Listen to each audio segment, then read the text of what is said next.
कल मैंने एक वीडियो भेजा था, 1 सेकंड में क्या क्या बन रहा है ना। वो देखा आप लोगों ने?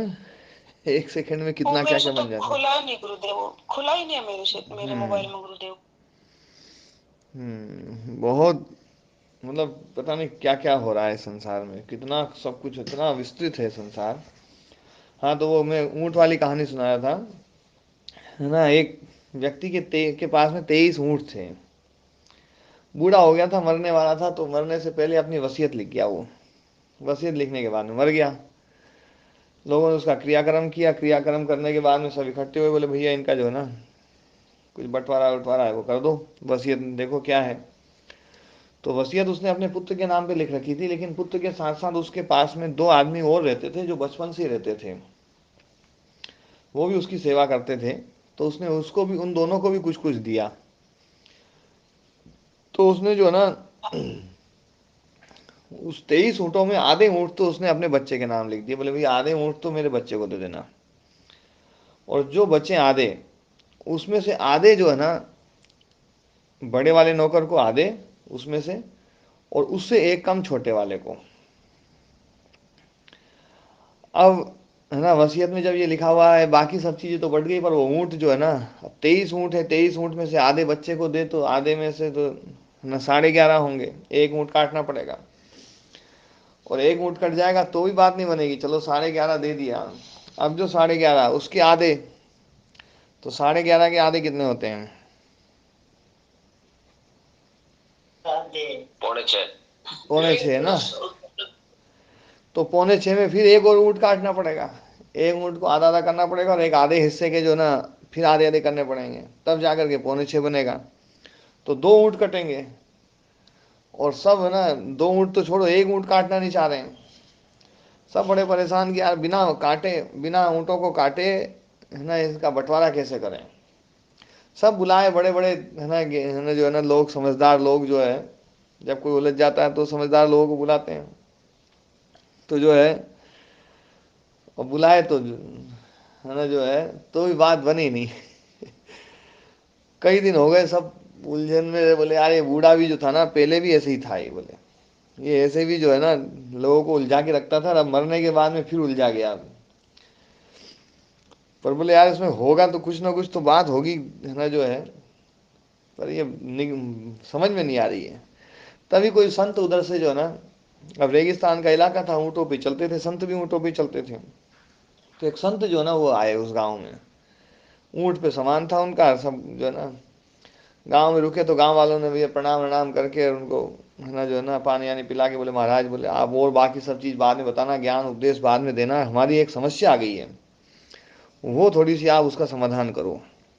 बोले क्या समस्या आ गई? बोले ऐसी सी बात है, उन 23 ऊँट हैं, और वो 23 ऊँटों में जो है ना मामला, उसने जो वसीयत लिखी, बोले आधे ऊँट जो है अपने पुत्र को, बाकी जो बच्चे उसमें से आधे बड़े नौकर को, और उससे एक कम छोटे को।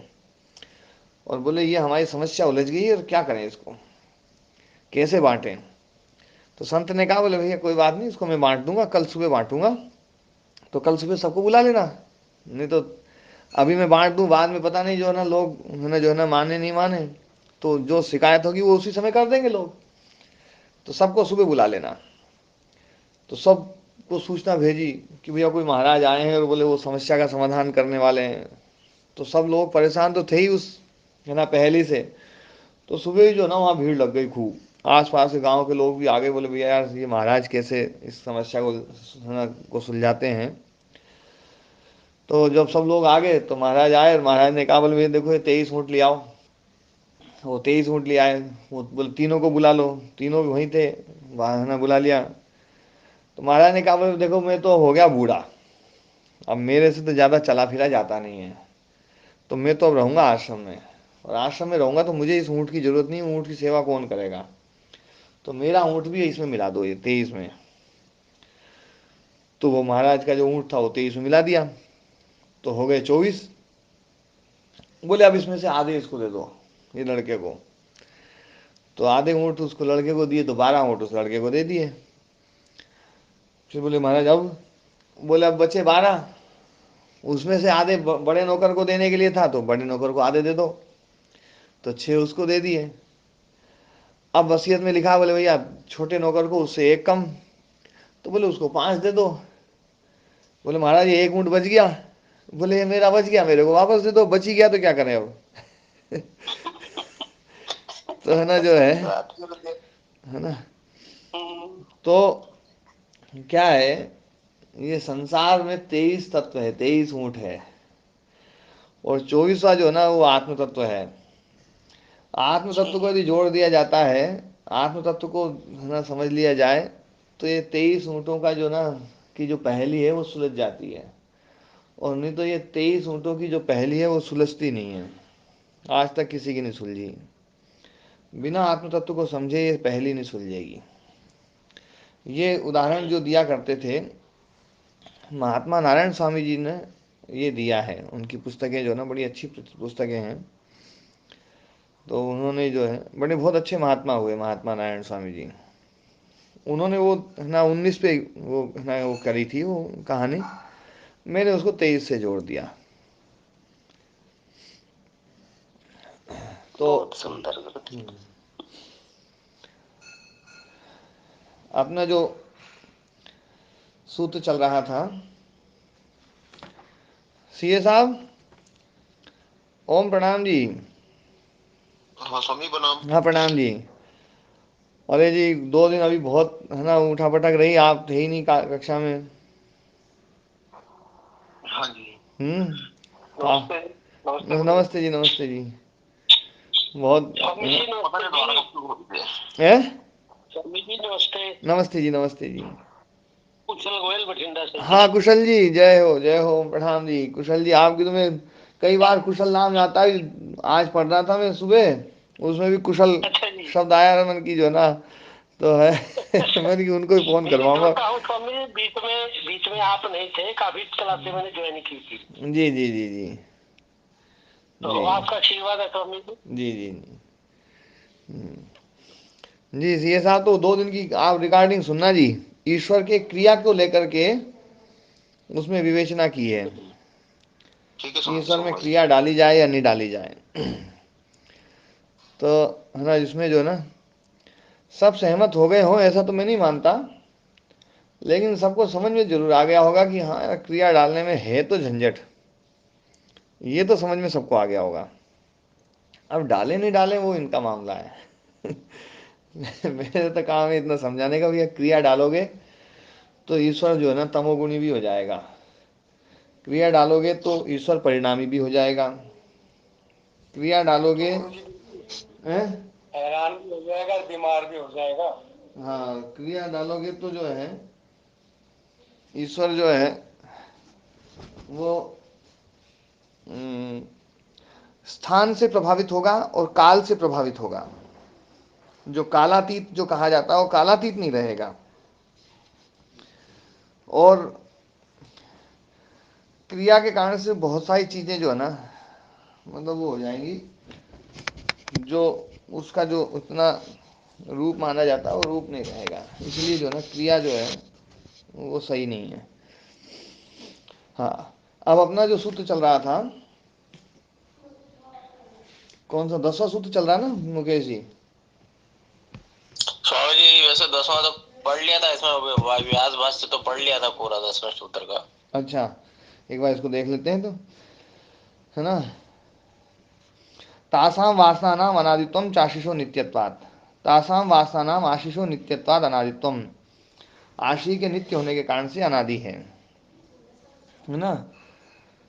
या यम आत्माशीर मां न भुवम भूयासम, ये जो आत्माशी है कि मैं है ना माँ भुवम न, मैं न रहूं ऐसा ना हो जाए।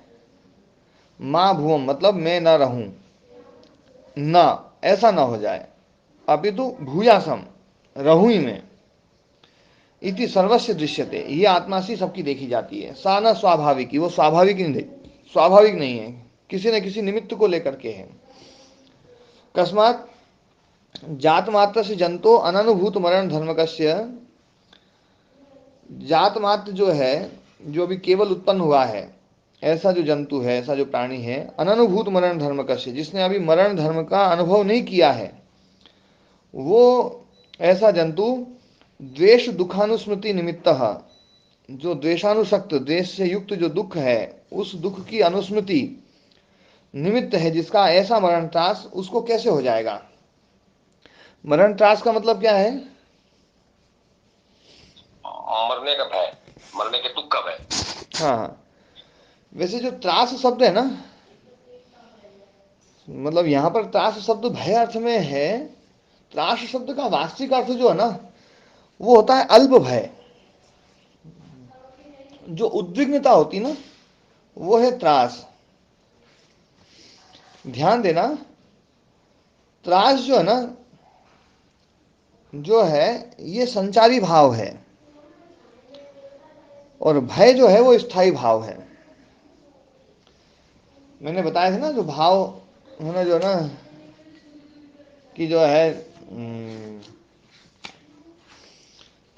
रस से जो है भाव पैदा होते हैं।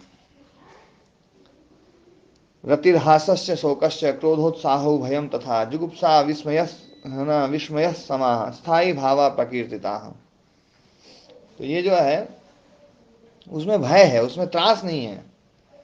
त्रास जो है वो मतलब जो है ना, जो उसके संचारी भाव है, भाव के साथ में संचयित होते हैं, वो है भाव, वो संचारी भाव है, जो मतलब मुख्य भाव नहीं है। तो भय जो होता है वो, है ना, जो है आदमी को भयभीत करता है। त्रास जो है व्यक्ति को संत्रस्त करता है, उद्विग्न करता है। आदमी जो उद्वेग होता है ना, उसमें उद्विग्नता जो आती है, वो है त्रास। और जो भय है वो अलग चीज है, त्रास से अलग चीज है। लेकिन यहां पर मरण त्रास जो ना, वो भय अर्थ में कर दिया है। नहीं तो जो है त्रास, वैसे एक है ना, दो प्रकार की योनियां हैं, एक त्रस और एक स्थावर। ये शब्द सुना है कभी दयानंद जी? स्थावर योनि और त्रस नहीं योनि। नहीं महाराज, तरस नहीं सुना। हाँ, लिख लीजिए इसको, बोलिए स्थावर योनि और त्रस योनि, जी महाराज जी। है ना। जंगम तो सुना है स्वामी जी, जंगम। हाँ, जंगम जो है ना, वो स्थावर ही जंगम है।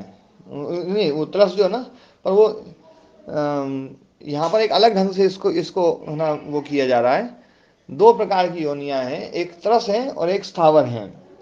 त्रस वो है जिन योनियों में उद्वेग देखा जाता है।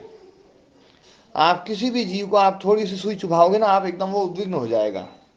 आप पेड़ को चुभाओगे, पेड़ ऐसा उद्विग्न होता हुआ दिखाई नहीं देगा, उसमें ऐसी क्रिया नहीं दिखाई देगी। होता वो भी है, लेकिन उसमें ऐसा उद्वेग नहीं होता। जैसे आप गाय को, भैंस को चुभा दो ना, तो वो उद्विग्न होती हैं जैसे।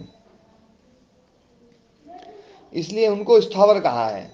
और बाकी जो योनियां हैं, चाहे मानुष योनि हो, चाहे देव योनि हो, और चाहे तिर्यक योनि हो, तिर्यक योनि जो पशु पक्षी आदि जो ना, जितने भी हैं, तो वो सारे जो ना, वो त्रस योनियों में हैं। तो दो प्रकार के है ना प्राणी होते हैं, एक है ना त्रस प्राणी और एक स्थावर प्राणी।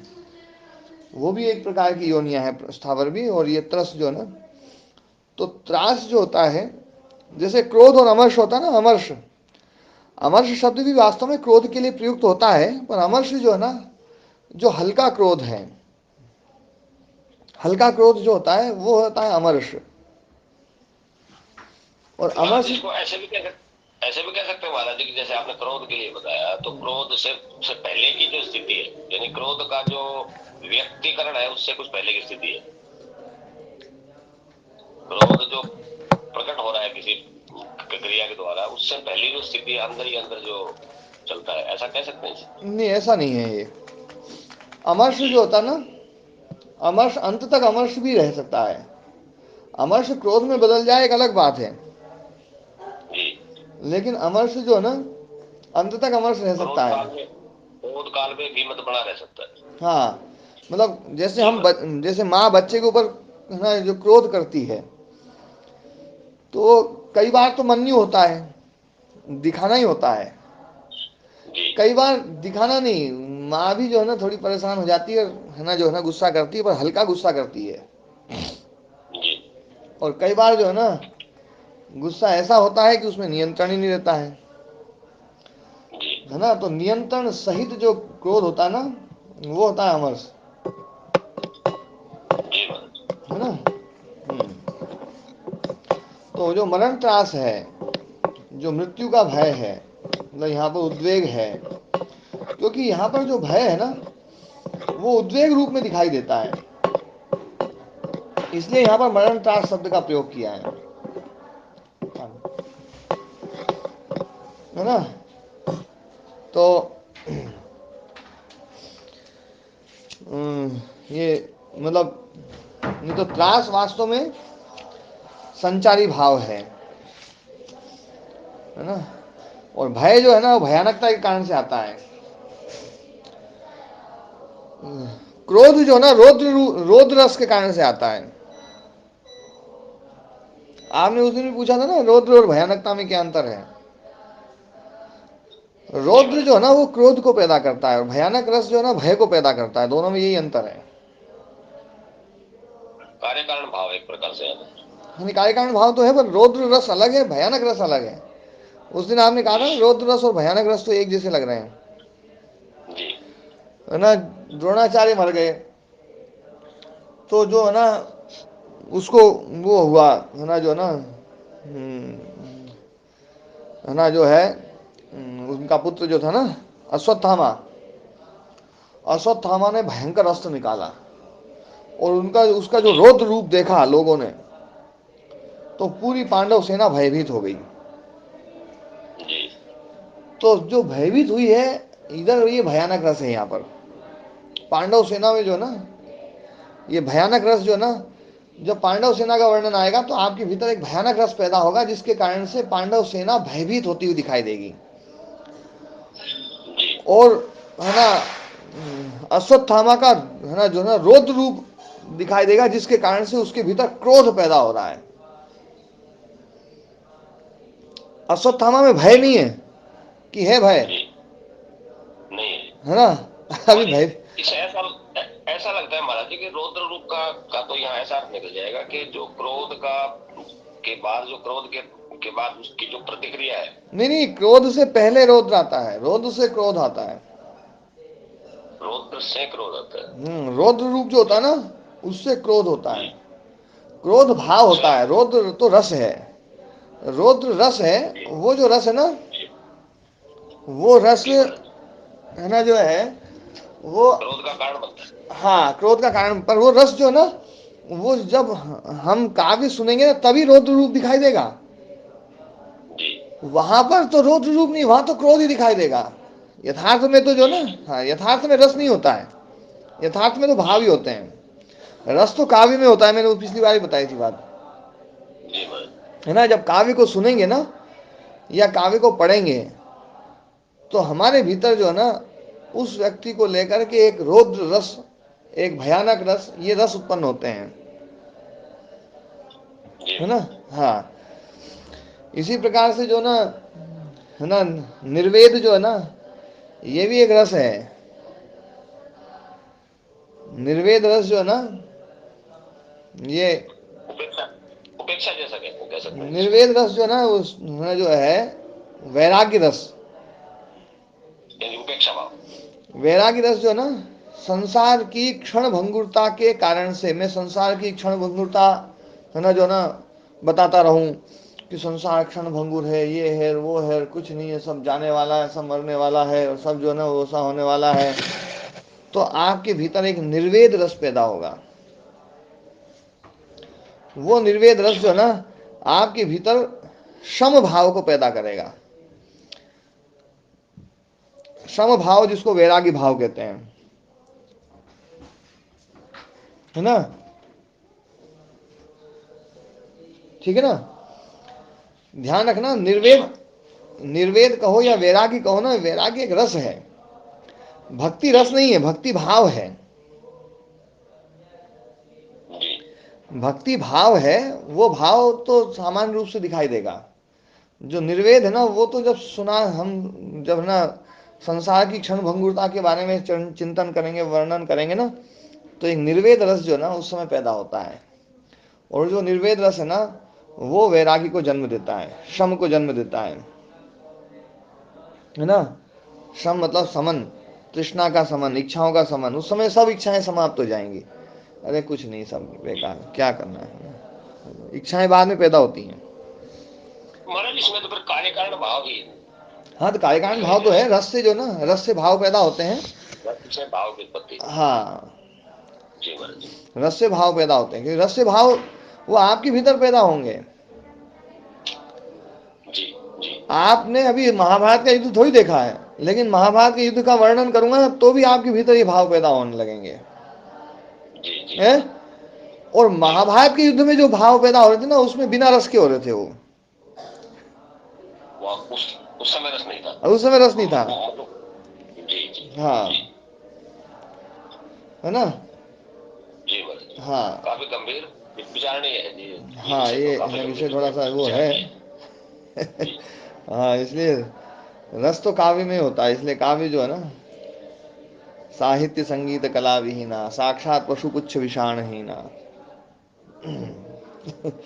महाराज जी इस प्रकार के विषयों को समझने के लिए निधि ध्यान या ध्यान के अतिरिक्त कोई दूसरा साधन नहीं है। हाँ जी, ये वो भी बहुत जरूरी है।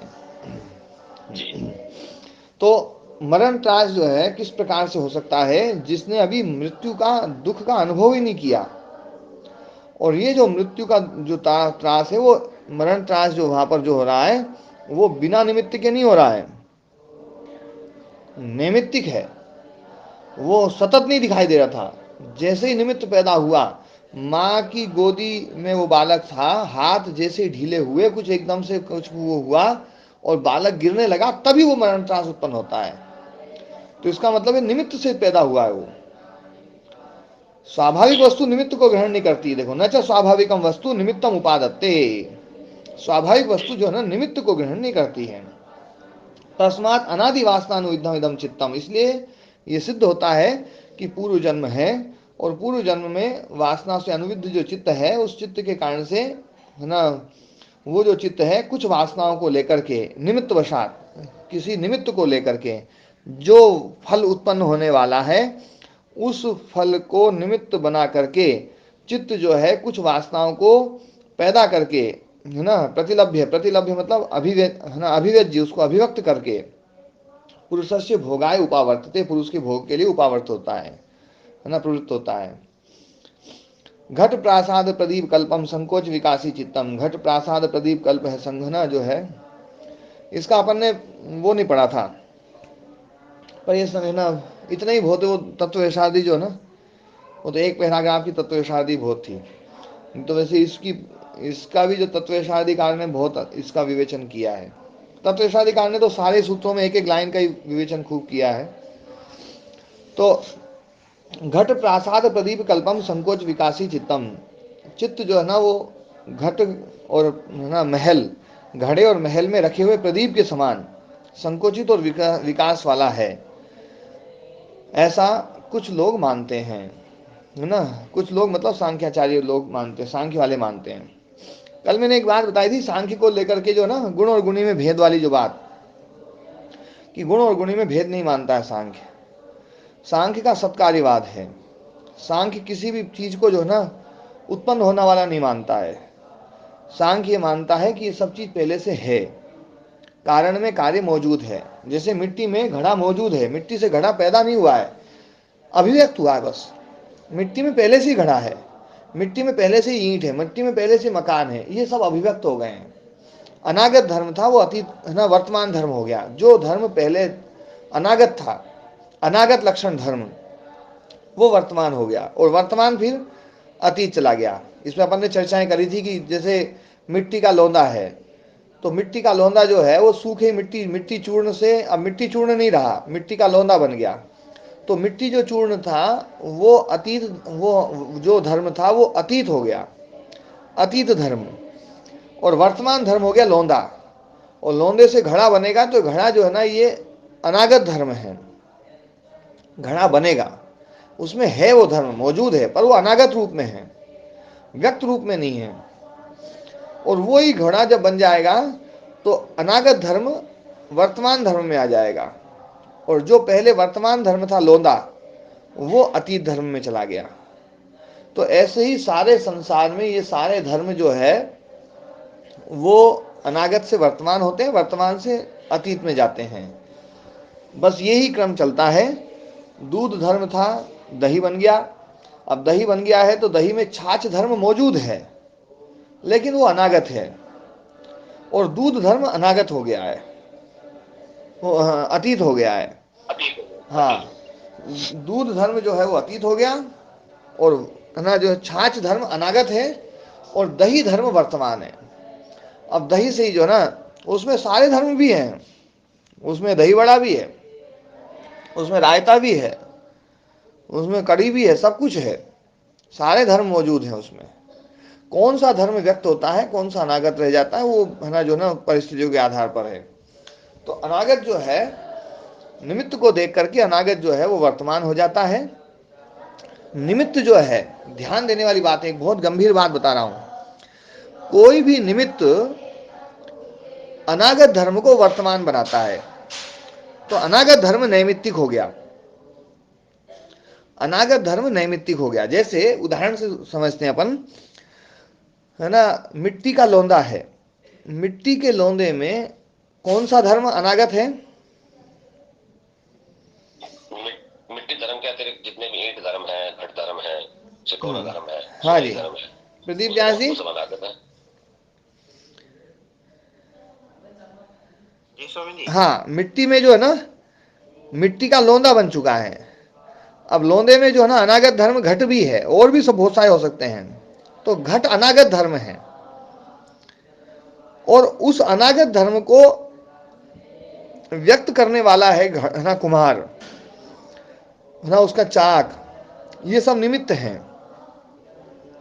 तो ये जो निमित्त है ना, निमित्त है ना कुम्हार आदि हो गए, और निमित्त जिसको पैदा करेंगे वो हो गया नैमित्तिक। नैमित्तिक धर्म कौन है? घट। ध्यान देने वाली बात है, निमित्त हो गया कुम्हार, नैमित्तिक धर्म हो गया घट।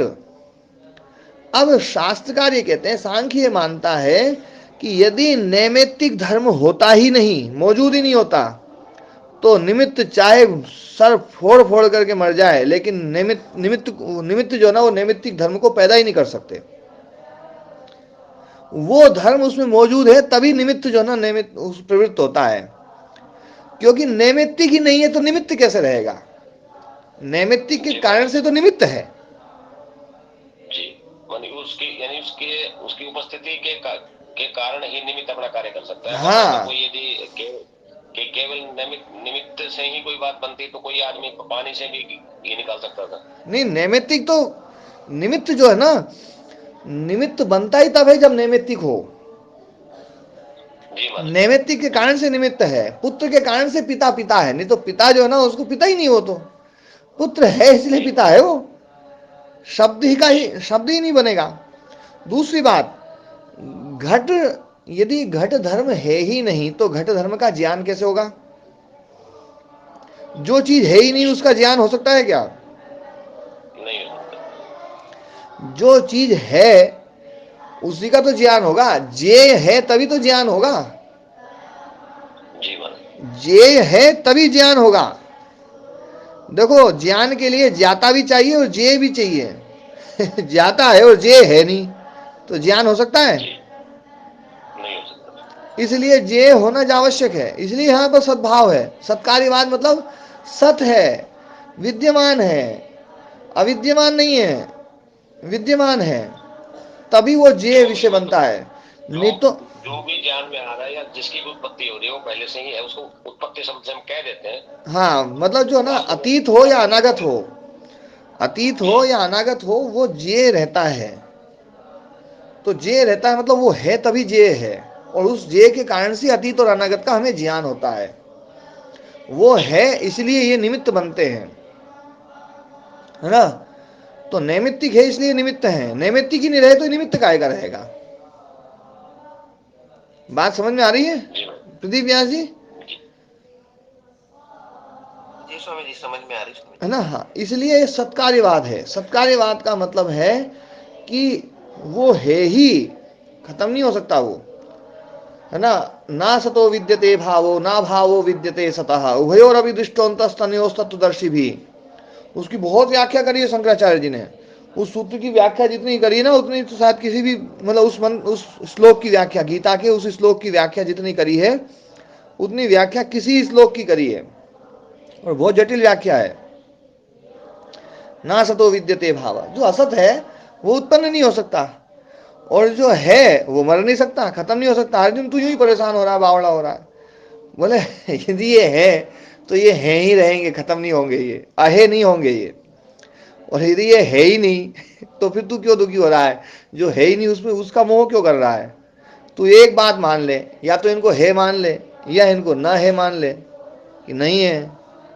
क्या मानना है? बोले बता।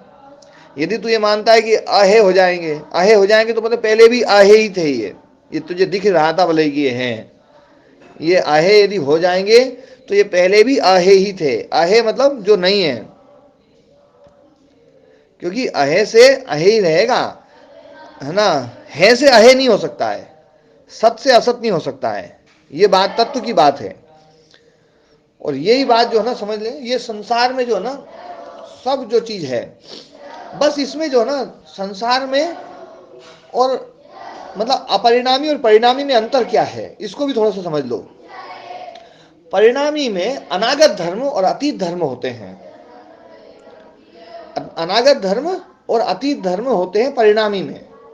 ध्यान देने वाली बात है कि कोई सा धर्म पहले नहीं दिखाई दे रहा था, वो व्यक्त नहीं था, अब व्यक्त हो गया है। यही उसका परिणाम है कि मिट्टी में घट धर्म है तो सही, पर वो अतीत है, अभी अनागत है, अभी दिख नहीं रहा है, अभी तो लोंदा दिखाई दे रहा है। फिर वो आ जाएगा तो वो अतीत चला जाएगा, वो धर्म अतीत हो जाएंगे। तो जो परिणामी वस्तुएं हैं, उन वस्तुओं में धर्म अतीत, अनागत और वर्तमान रहते हैं। लेकिन जो अपरिणामी हैं, उनमें कोई भी धर्म अनागत या अतीत नहीं रहते हैं। वो बिल्कुल सदा एक जैसा ही रहता है वो। तो जहां पर क्रिया है वहां अतीत, अनागत और भविष्यत है। ध्यान देने वाली बात है, अतीत, अनागत, भविष्यत जो है ना, ये मतलब जो है ये परिणाम के कारण से है। एक बहुत स्पष्ट व्याख्या कर रहा हूं दयानंद जी। मैं महाराज जी समझ रहा हूँ। हाँ, बहुत तो गंभीरता से मैं सुन रहा हूँ आपकी बात जी, तो अतीत, अनागत और वर्तमान जो है ना, ये इसीलिए इन पदार्थों को सत्कार्यवाद होते हुए भी इनको कालातीत कहा जाता है। कालातीत मतलब जिसमें अतीत, अनागत, वर्तमानत्व हो। और है ना, वो नहीं कालातीत नहीं, मतलब कालयुक्त। और जो कालातीत है जिसमें अतीत, अनागत, वर्तमानत्व ना हो, वो होता है कालातीत। कालातीत में क्रिया नहीं हो सकती है, क्योंकि क्रिया जो है काल का आश्रय लेती है, काल का सहारा लेती है। इसलिए ईश्वर में क्रिया नहीं डाल सकते। तो चलो प्रकृतम अनुसराम है। हाँ जी। और स्वामी जी, मतलब ये अपरिणामी में वर्तमान धर्म भी नहीं होता है क्या? है ना, जब वो सदा ही वर्तमान है, सदा अभिव्यक्त है, इसलिए उसको हम वर्तमान भी क्या कहें। जी जी समझ। है ना, क्योंकि वर्तमान शब्द अतीत, अनागत की अपेक्षा रखने वाला हो जाता है। इसलिए परिणामी को जो है ना, अपरिणामी को पुराण शब्द से कहा जाता है। पुराण, अजो नित्य शाश्वतो यम पुराणो न हन्यते हन्यमाने शरीरे। तो पुराण शब्द कहा जाता है। पुराण मतलब जो है ना, पुरा नव इव, प्राचीन काल में भी जैसा था वैसा के वैसे ही, पहले भी नया ही था और अभी भी नया है और आगे भी बिल्कुल नया ही रहेगा। क्योंकि नया है ना, पुराना होगा ही नहीं, उसमें क्रिया ही नहीं है। क्रिया हो जाए तो पुराना हो जाए, या तो पुराना हो जाए या नया हो जाए। पहले पुराना था अब नया हो जाए है ना। पर ये आत्मा परमात्मा में क्रिया नहीं है, इसलिए वो पुराण है। पूरा नव इव। जी बहुत बढ़िया समझा। हाँ जी। ओम महाराज जी। हाँ ओम जी। फिर महाराज जी जीवात्मा को क्या कहें? हाँ, जीवात्मा तो जी बदलने वाला है, परिणामी है जीवात्मा तो। ठीक है महाराज जी। हाँ, ये सोपाधिक रूप है ना। तेज तत्व तो गुरुदेव बदलने वाले हैं। हाँ, सब बदलने वाले हैं, ये सब बदलने वाले हैं। इसलिए काल और स्थान का सबके ऊपर असर होता है, इसलिए काल और स्थान की जरूरत है। और जहां एक बात और भी है, जीवात्मा कैसे बदलती? एक बात और भी है, जिसमें क्रिया है वो है ना सर्वव्यापक नहीं हो सकता। मतलब वो अनंत नहीं हो सकता, सर्वव्यापक शब्द में बोल रहा हूं, अनंत नहीं हो सकता, मतलब वो घनीभूत नहीं हो सकता। जहां क्रिया है वो घनीभूत हो ही नहीं सकता। क्यों जी नरेश जी, बिल्कुल सही बोल रहा हूं कि नहीं बोल रहा हूं जी? जी गुरु जी। है? जी गुरु जी। नहीं, जी से बात नहीं बनेगी जी। सही है, एकदम सही है, बिल्कुल सही है, यूं बताओ। बिल्कुल सही है गुरु जी। हाँ, जहां क्रिया है वो घनीभूत नहीं हो सकता, क्योंकि घनीभूत होगा तो क्रिया ही नहीं होगी। क्रिया होगी वहां पर जहां घनत्व नहीं है। क्यों जी प्रदीप व्यास, ये बात तो बिल्कुल पक्की है क्रिया के लिए अवकाश चाहिए। अवकाश चाहिए। है ना व्यास जी? जी स्वामी जी, समझ रहा हूँ स्वामी जी। हाँ, ये बात तो स्पष्ट हो गई है। जी स्वामी। हाँ।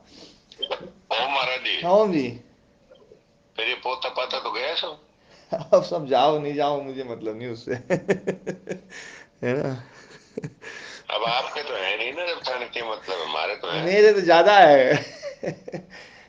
मेरे तो ज्यादा है। गुरुदेव की तो सारी दुनिया पोते बेटे ही हैं। तो गुरुदेव 24वें तत्व बदलता कैसे, ये नहीं समझ में आया गुरुदेव। हम हाँ, आत्मा एक जीवात्मा को एक बदलने मिनट वाला रुको कैसे जरा ना, समझे? एक मिनट रुको। आपको हाँ, 24वां ओम जी ओम। जीवात्मा बोला ना गुरुदेव में। नहीं, 24वां जो है ना वो तो समझाने के लिए जो है ना, नहीं तो वो वहां पर शास्त्र में 25वां भी है वो, है ना, मूल प्रकृति को करते हैं 24वां 25वां वो। पर अभी अपने को मूल प्रकृति वाली जो बात है ना, वो तो इन 23 में सब में व्याप्त है वो, है ना जो ठीक है। है। और 24वां पुरुष जो है, उस पुरुष के बिना ये सारा गणित सुलझेगा नहीं, इसलिए वो 24वां अपन ने पुरुष बनाया है। महाराज जी 25 है ना पुरुष, तो वहां गिनती में हाँ, सांख्य में तो। गिनती में 25वां है, वहां की बात नहीं है वो। ये जी तो महाराज ये तो कहानी की बात है। जी। जी महाराज जी। हाँ। हम्म। कहानी में तो गुरुदेव ऊँट था ही, जोड़ा था ना गुरुदेव। जो संत जी ने अपना ऊँट डाला है जब भी तो फैसला हुआ, नहीं तो कैसे हाँ, तो होता? ऊंट तो था ही, वो तो आत्मा तो है ही ना माता जी, आत्मा को कौन असत कर सकता है? असली सत तो वही है। वेदांत में जाएंगे तो वेदांत में तो नहीं, असली राम सत को उसी अर्जुन को ने बता देंगे। भैया, राम को अर्जुन ने पूछा ना कि जीवात्मा भी बदलता है क्या, तो हाँ, आपने बोला बदलता है, तो ये कैसे बदलता है, ये नहीं समझ वो में आया जीवात्मा गुरुदेव। जो है ना माता जी, है ना, सोपाधिक रूप है, संघातात्मक रूप, संघात तो बदलता ही है। आत्मा और जीवात्मा में फर्क है ना, आत्मा हाँ। अलग है, जीवात्मा तो संघात को कह रहे हैं। हाँ, जीवात्मा संघात है।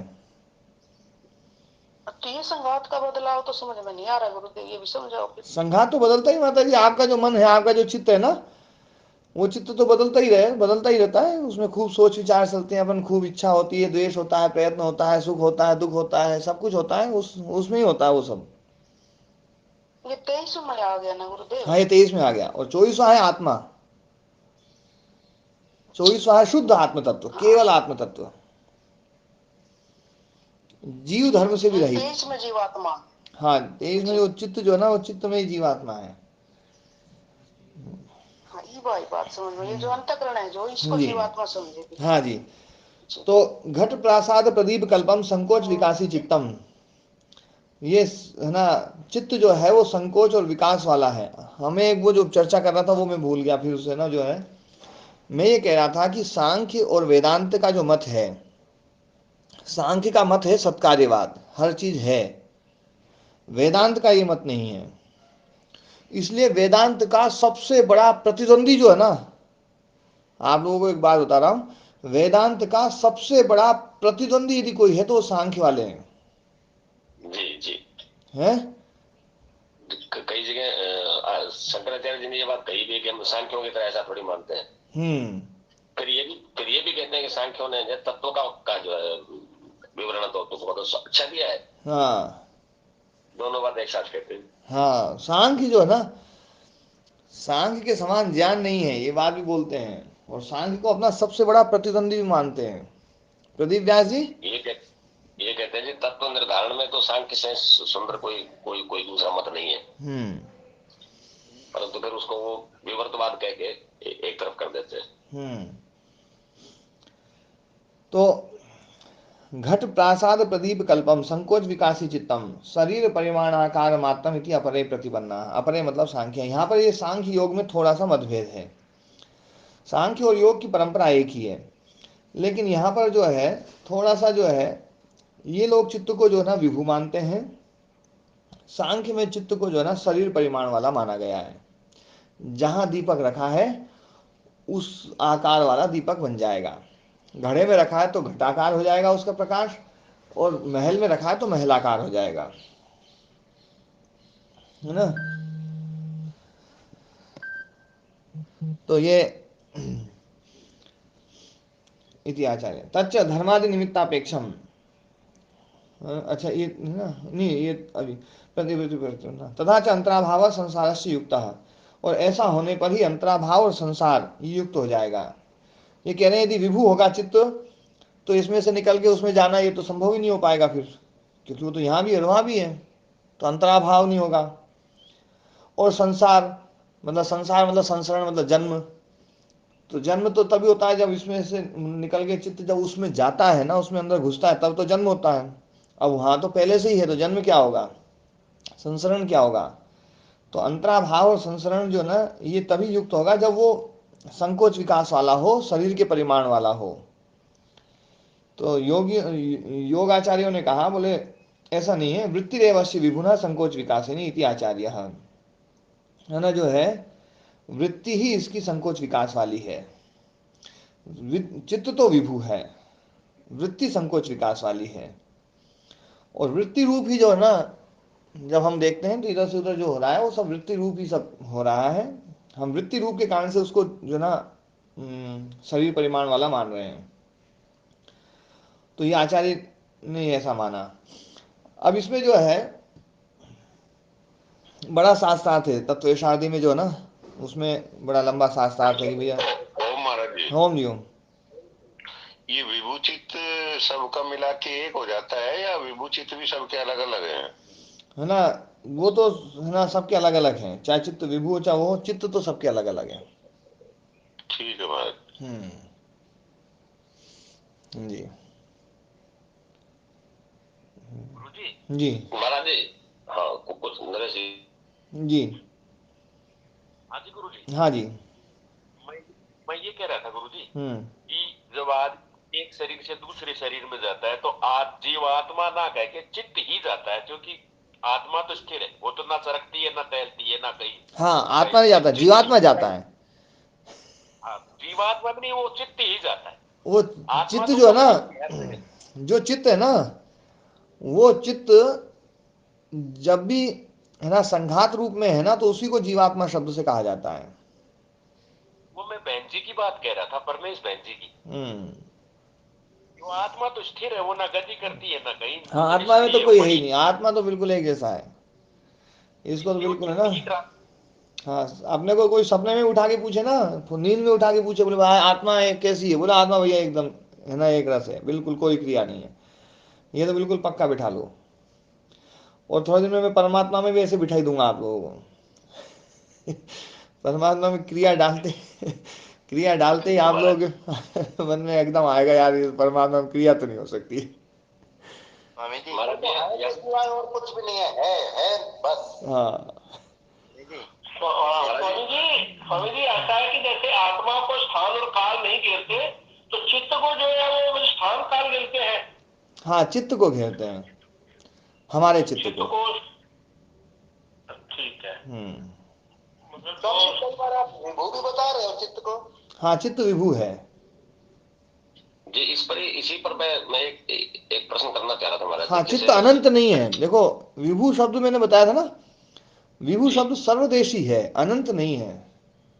महाराज जी, इसमें एक प्रश्न पैदा हो रहा है इसी बात के ऊपर जी।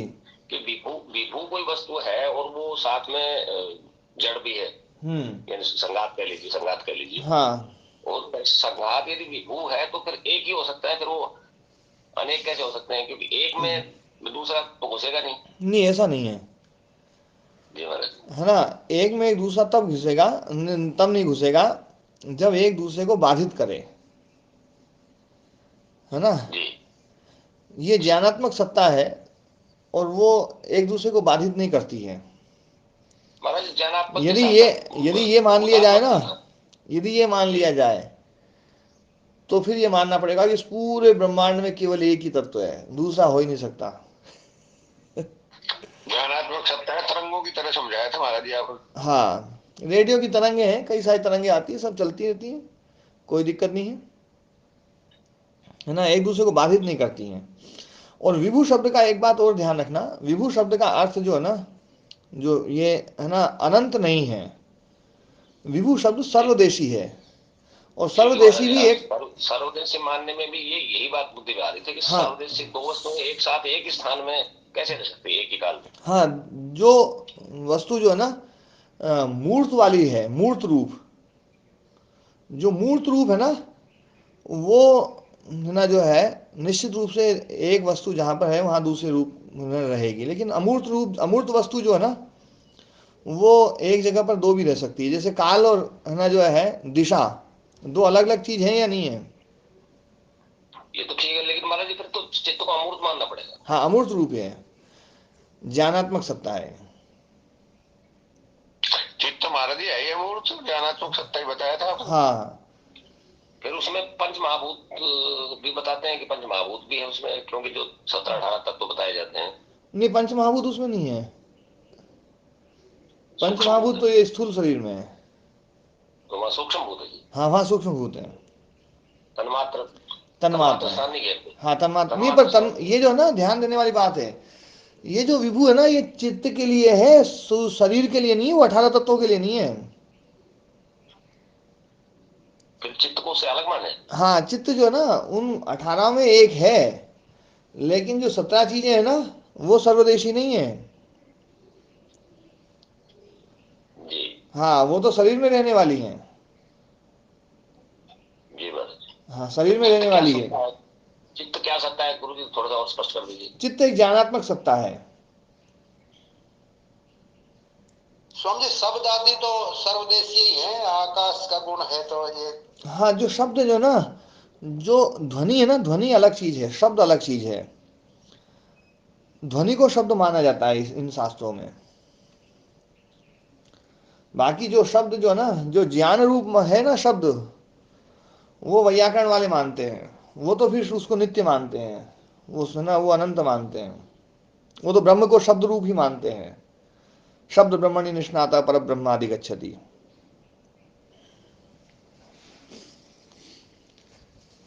ओम गुरु जी। हाँ जी। गुरु जी मैं ये पूछना चाह रहा था, मुझे एक प्रश्न कर लो। हाँ, कर सकते हैं, एक बार नरेश जी का ले लें, फिर आपका ले लेंगे। जी जी, ठीक है नरेश जी। गुरु जी, मैं ये पूछना चाह रहा था हम्म। कि जैसे जैसे शुद्ध होता जाता है उसका विभूत तो बढ़ता जाता होगा। हाँ, विभुत्व जो है ना, क्योंकि ये अनंत नहीं है, ये सीमित है। सर्व शब्द अपने आप में एक सीमा से युक्त है ना। उसका कह रहा हूँ विभूत बढ़ जाता है हाँ, जैसे विभु शुद्ध वो तो होगा है तो। ना, उसको हम ये कहें भैया, वो विभु वहां पर मतलब है ही मौजूद। जितने जहां जहां तक भोग हमारा संभव है, वहां वहां तक हमारा चित्त है, उससे आगे चित्त की जरूरत भी नहीं है। ठीक है। जहां तक भोग है वहां तक चित्त की जो आवश्यकता है। हाँ जी, जो आप पूछ रहे थे।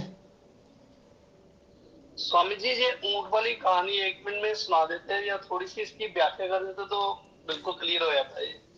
तो वो तो ऊंट वाली वाक्य तो यूं मतलब एक सुनाने के लिए है, वो कोई यूं मतलब ऐसा नहीं है कि वो मतलब कोई है ना, वो तो सुनाई थी ना रिकॉर्डिंग में, पहले शुरू में आ गई वो। आप उसको एक जो बार फिर से सीधी सुनिएगा सीधी ना। सुना तो भूल गई थी। है, आज की रिकॉर्डिंग एक में बार सुनना, सुना दो। आज की रिकॉर्डिंग में सुनाई मैंने, आज की रिकॉर्डिंग में आप सुनना इसको ना, अच्छा अभी मैं भेजूंगा तो रिकॉर्डिंग फिर सुनना आप, उसमें आ जाएगी वो। जी ठीक है। जी।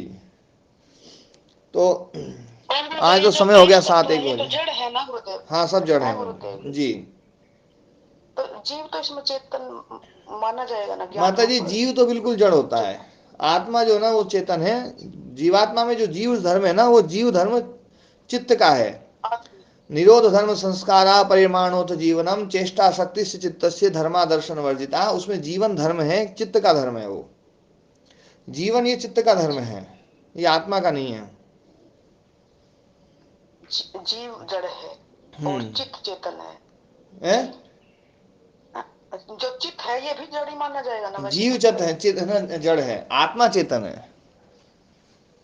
हाँ, आत्मा तो चेतन है गुरुदेव, जो दोनों चित्त का बोल रहे हैं संघात है ना ना, वो उसमें जीवात्मा है।